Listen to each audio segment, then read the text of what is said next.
New information tonight about the funeral home we told you about yesterday that couldn't locate the grave of a woman they had just buried the day before. I'm Bill Fitzgerald. I'm Stephanie Rochon. We discovered today this isn't the first time that Child's Funeral Home has received complaints. It's been hit with a $5 million lawsuit over allegations it didn't properly preserve a body. Shelby Brown continues our CBS 6 investigation. Shelby. Stephanie and Bill, this is the civil lawsuit filed right here, and the details inside are pretty gory and graphic. Soon a jury will decide if the funeral home will have to pay up.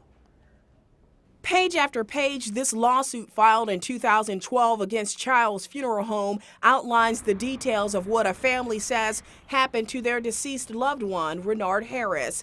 Details that are pretty tough to stomach. Allegations that the funeral home did not refrigerate the body to preserve it. And during the funeral, loved ones were shocked by his appearance and a foul odor coming from his casket. Attorney Hayden Fisher is one of the family's lawyers. It decomposed. They didn't alert the family to the problems. They tried to cover it up. They tried to embalm the remains. They were decomposed to the extent that they could not be embalmed. The lawsuit claims things got worse when Harris's body was flown to his hometown in Connecticut and was in such bad shape the funeral home there was forced to have a closed casket because of the smell. The funeral home that received the remains there said they'd never seen remains in such a horrible condition.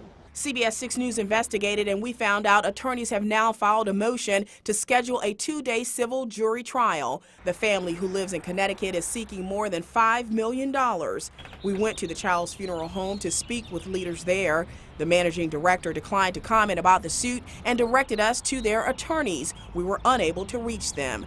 In the meantime, Fisher says they're moving forward, preparing to tell his client's story to let jury members decide. Again, we did not hear back from the attorney for the funeral home. When we do, we will certainly update the story. By the way, we checked in with the Better Business Bureau and found out that the funeral home has an A+ rating. Leaders there say they have no complaints on record against the funeral home thus far. Stephanie, back over to you.